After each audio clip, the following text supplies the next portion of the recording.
은혜로운 찬양 고맙습니다. 오늘 송년주일입니다. 이 추운 겨울 이 송년주일을 맞아 주님 사모하는 마음 가운데 주의 제단에 나와 하나님께 예배드리는 여러분, 하나님께서 베풀어 주시는 은혜와 축복 받아 누리는 복된 시간이 되시기를 주님의 이름으로 축원을 드립니다. 참 시간이 손살같이 흐른다는 표현이 맞는 것 같습니다. 2023년이 시작한 지 엊그제 같은데 벌써 한 해 마지막 시간이 다가왔습니다. 개인적으로도 강진읍교회 부임한 지 제가 8월에 부임했는데 벌써 12월 마지막 주일 앞에 섰습니다. 오늘은 송년주일에 초점을 맞춰서요, 오늘 제목을 주어진 시간의 가치라는 제목을 잡아봤는데요, 이 말씀을 통해 함께 은혜를 나누어 보고자 합니다. 죄와 벌이라는 소설을 쓴 러시아의 대문학가 도스토옙스키에 대한 이야기입니다. 그가 제정 러시아 시대 사람인데요, 28살에 이제 국가 내란 음모죄에 걸려들어서요, 혐의로 구속되어서 사형 선고를 받은 적이 있습니다. 젊은 나이에 아마 죽게 되어졌죠.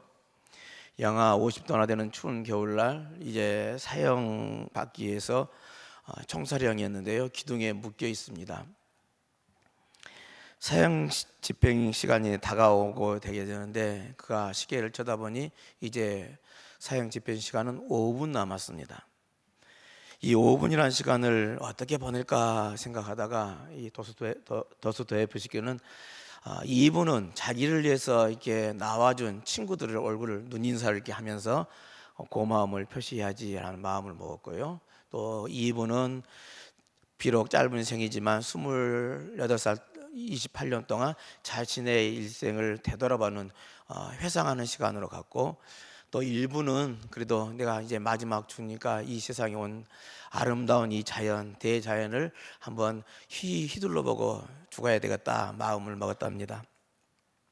결국 이제 시간이 돼서요, 5분이라는 시간 가운데 이분은 자기를 위해서 찾아온 친구들을 위해서 눈인사를 마치면서 인사를 건넸고요. 이제 3분 남았는데요, 이분은 이제 자신이 살아온 인생을 되돌아보게 됐으니까 회상을 하는데요, 갑자기 그가 나는 3분 후에 어디로 가는 걸까라는 생각이 확 밀려들어간 겁니다.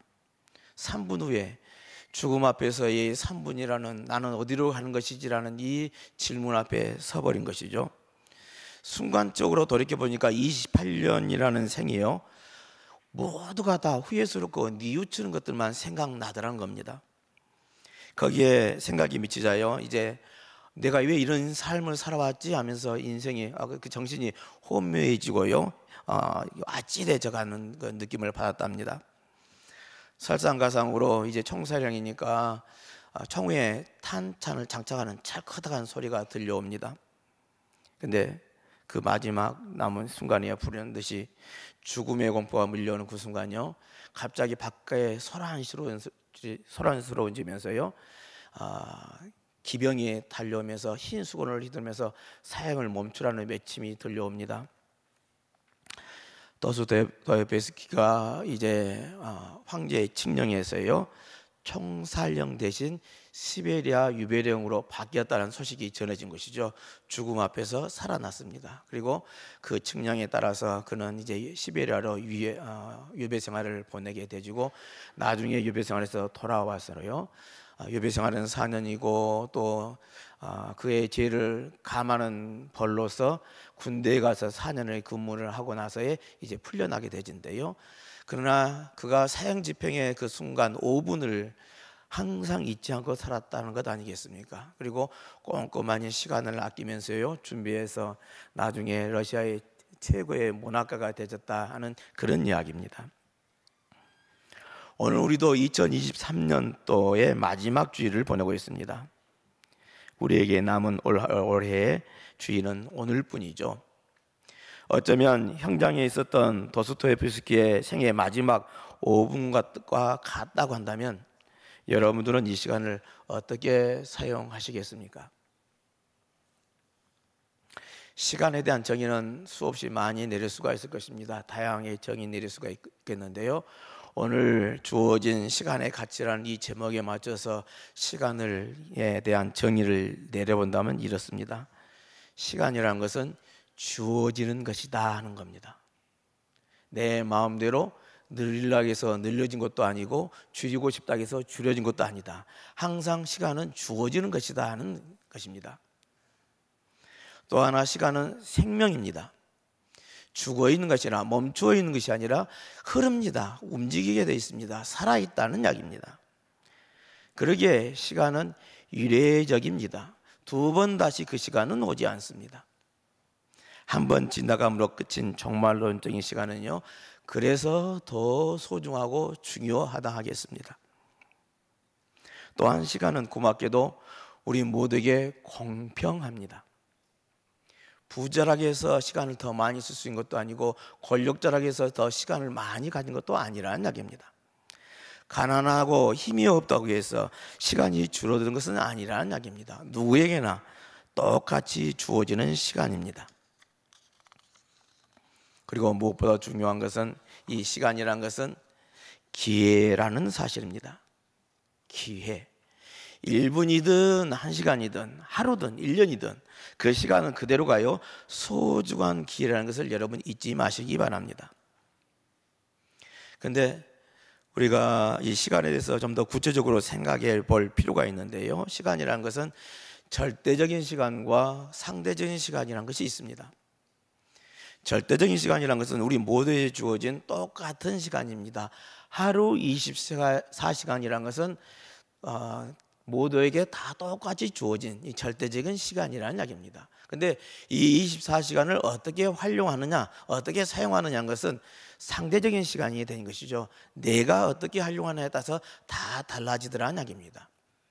어떤 사람에게는 이런 시간이 될 수 있고 어떤 사람에게는 저런 시간이 될 수가 있습니다. 어떤 사람에게는 그 시간이 꼭 필요한 시간이 될 수도 있지만 어떤 사람에게는 아무 의미 없는 시간으로 흘러갈 수가 있는 것이라는 이야기입니다. 우리 모두에게 똑같이 주어진 하루 24시간인 절대적인 시간이었습니다만 그것을 상대적으로 잘못 사용하는 시간, 말하자면 잃어버린 시간이 있더라는 겁니다. 다른 말로 하면 이게 진공시간이라고 표현도 하는데요, 의식이 없는 시간, 무의미한 시간을 뜻합니다.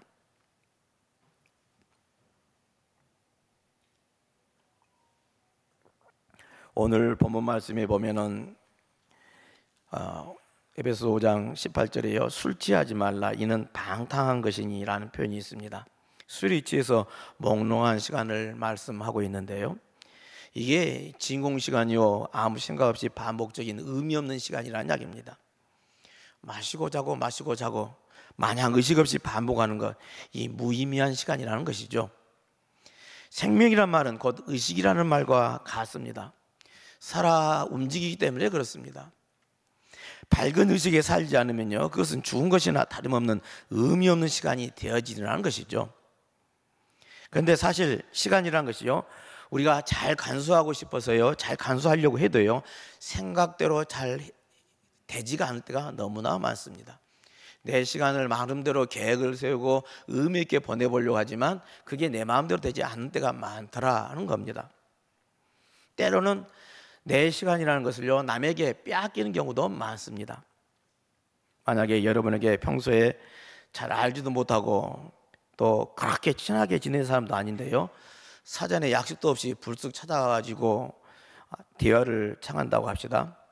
근데 설령 그런다 할지라도 그 대화가 나에게도 유익하고 그분에게도 유익한 대화라고 한다면 그나마 쓸모 있는 시간이 되어질 건데요, 대화를 해보니요, 가만히 보니까 장사하려고 하고 자기의 필요한 것을 일방적으로 요청할 때가 있습니다.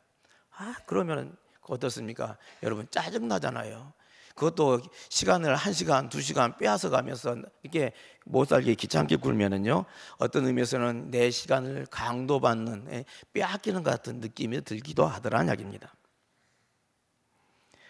이렇게 만나서 기분이 좋고 유익한 건 좋은데 이게 기분이 나빠지는 만남이라는 것은 참 좋지 않는 것이죠.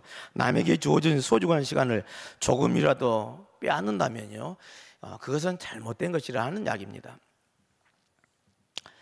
며칠 전에 제가 아침에 TV를 켜서 보는데요, 이티비인가요? 해볼 만한 아침이라는 걸 프로가 있는데, 그 중에 한 코너 중에 넘버스, 숫자를 가지고 사회 상황을 설명하는 코너가 있습니다. 근데 거기에 참 제가 깜짝 놀란 숫자를 발견했는데요, 6시간 37분이라는 숫자입니다. 이게 무슨 숫자인지 아십니까? 고개를 일부에 보면 아무도 끄덕이지 않은데, 오늘은 2부에 보면 끄덕이는 사람이 있는 게 저랑 같이 TV를 본 사람입니다. 그게 무슨 시간이냐면, 우리 한국 사람들이 하루 동안 평균적으로 스마트폰을 쓰는 시간이랍니다. 6시간 37분. 그거는 이제 어린애부터 어른까지 다 포함한 평균 수치니까 여러분은 아마도 조금 덜 쓰시겠죠. 애들은 더 많이 쓸 수도 있고요. 그만큼 많은 시간을 우리는 스마트폰에 매여 있다 하기에도 과언이 아니고요. 제가 더욱더욱 깜짝 놀란 것은 우리들이 어떤 일에 이렇게 집중해서 일을 하다가 갑자기 문자나 카톡이 와서 그 보고는 단순하게 예, 아니요, 단문으로 답을 하고 다시 집중하는 시간도 되돌아오는 시간이 얼마나 걸린 줄 아십니까? 23분이 걸린답니다. 집중했던 것이 흐트러졌다가 다시 집중하는 시간으로 돌아오는 시간 23분.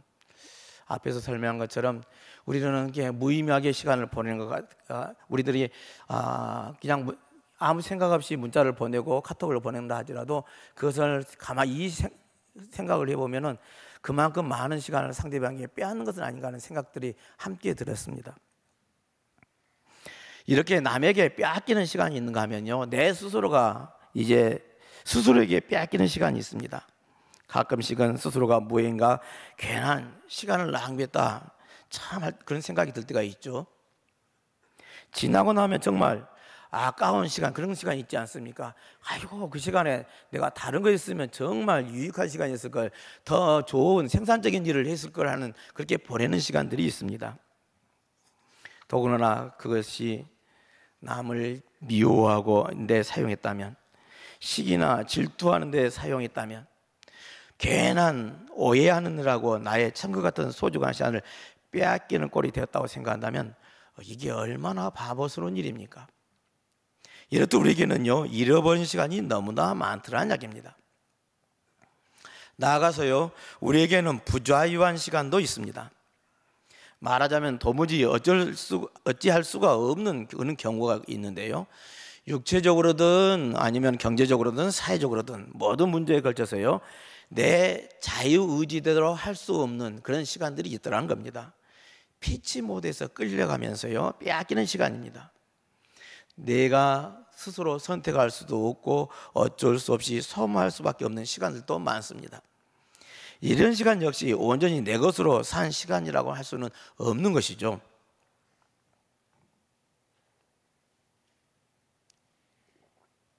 그래서 이런 상황에서 시간을 의미 있게 다룰 수 있는 방법이 무엇일까? 우리에게 묻는 것은 당연할 건데요, 오늘 본문 말씀이 그 대답을 합니다. 에베소서 5장 16절에 뭐라고 합니까? 세월을 아끼라. 한번 따라해 볼까요? 세월을 아끼라. 그렇습니다. 여기서 중요한 의미를 알고 넘어가야 할 단어가 있는데요, 아끼라는 단어입니다.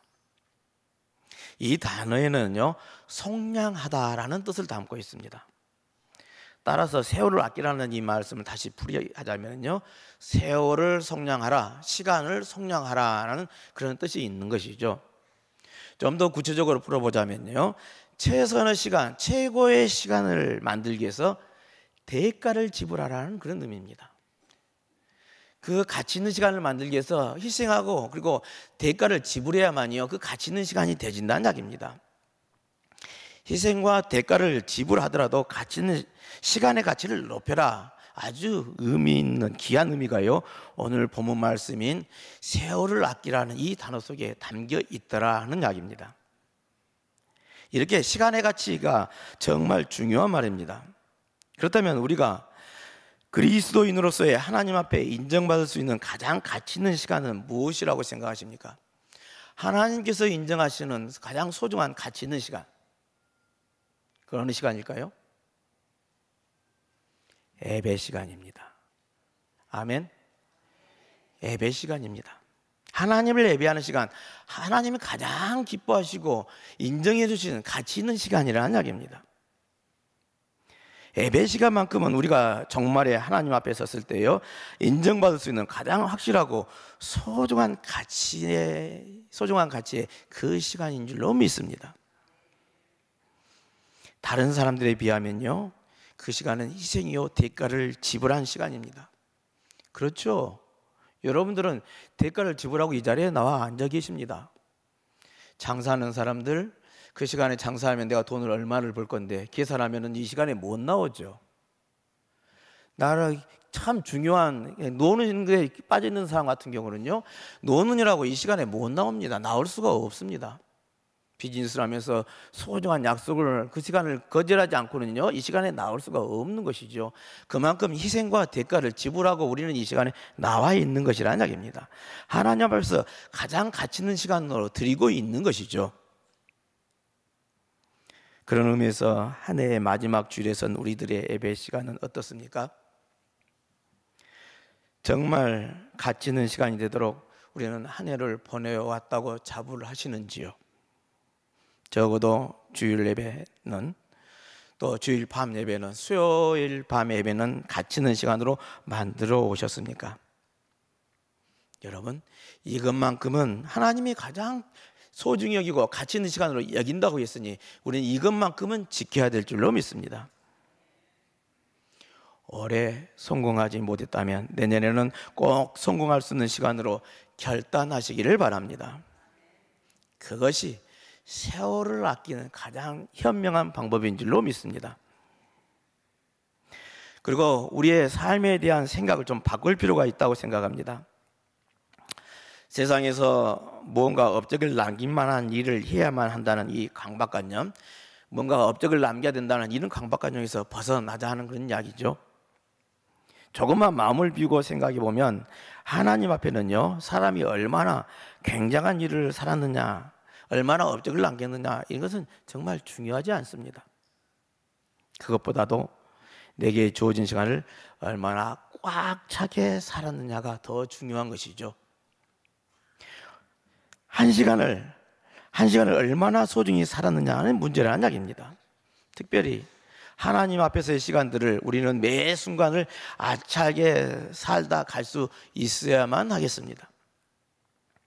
오늘 본문 말씀도 우리에게 술 취한 것처럼 무언가에 취해 몽롱하지 말고 맑은 의식으로, 특별히 하나님의 뜻이 어디에 있는지 이해하라, 맑은 정신으로 살아가라는 그런 교훈을 주고 있죠. 시간의 가치를 옳게 관리하는 비결이라는 이야기입니다. 종교개혁자 칼빈은 이렇게 말한 바가 있습니다. 마귀에게서 시간을 빼앗으라. 마귀에게 내 시간을 빼앗기지 말고 마귀로부터 시간을 빼앗으라라는 표현을 썼습니다. 그렇죠. 우리에게 주어진 시간입니다. 내 소중한 시간을 사탄에게 내주어서는 안 되는 것이죠. 그 시간이 내 생에 의미가 있다는 것 우리가 알아야 한다는 이야기입니다. 그 시간이 몇 년이냐가 중요한 게 아니라 그 시간을 얼마나 가치 있게 지키느냐가 더욱더욱 중요하다라는 말씀입니다. 우리들 흔히들 하는 표현 중에 흑자인생, 적자인생이라는 말들을 표현을 합니다. 많이들 합니다. 하나님께서 주신 인생을 어떻게 관리하다가 하나님 앞에 가느냐 하는 그런 이야기죠. 그리고 하나님 앞에 섰을 때 그 결산이 어떠할 것이냐 그런 이야기입니다. 그런데 자기에게 주어진 시간을 적자로 관리하느냐 흑자로 관리하느냐는 것은요, 그냥 먹고 자고 먹고 마시고 자고 하는 이게 동물적인 시간으로 보내느냐, 아니면은 사람답게 의미 있게 가치 있게 살았느냐의 그 차이라는 이야기입니다. 정말 우리들에게 주어진 이 시간을 동물적인 시간으로 보낼 것이 아니라 참으로 의미 있게 하나님 내게 주신 이 시간, 특히 나를 택하시고 불러주셔서 하나님의 자녀가 되게 해주셨으니 그 시간을 하나님이 원하시고 필요한 곳에 쓰임받는 일꾼으로 살아야 되는 것 아니겠습니까? 더 나아가 우리가 그리스도의 시간으로 살아가고 있느냐는 이 질문 앞에 다시 한번 서보는 저와 여러분들의 삶이 되시길 바랍니다. 사랑하는 성도 여러분, 우리는 누구나가 다 오래 살기를 원하죠. 장수하기를 원합니다. 그것도 건강하게 오래오래 사는 것이 우리들의 모두가 다 바라고 기도의 제목이기도 합니다. 그러나 정말 생물학적으로 오래 산다는 것이 무슨 의미가 있겠느냐는 것이죠. 길게 사는 것이 능사가 아니라는 이야기입니다. 얼마나 살았냐고 묻지 말고요, 어떻게 살았냐고 우리가 물어보십시다. 우리들의 인생은 어떻게 얼마나 살았느냐 아니라 어떻게 살아왔느냐 묻자는 겁니다. 앞으로 얼마나 더 살 것이냐고 물을 것이 아니라요, 어떻게 살아가겠느냐고 물어보자는 겁니다. 그게 내게 주어진 이 절대적인 시간을요, 어떻게 상대적으로 의미 있고 가치 있게 보낼 것이냐에 달려있다는 이야기입니다. 시간은 똑같이 우리에게 주어졌는데 그것을 소중하게 가치 있게 만들어가는 저와 여러분들의 삶이 되시길 바랍니다. 송년제를 맞아 예배드린 여러분, 우리에게 주어진 이 시간을요 정말 소중히 여기고요, 세월을 아끼면서요 그 시간을 가치 있게 사용하는 저와 여러분들의 삶이 되시기를 다시 한번 주님의 이름으로 축원을 드립니다.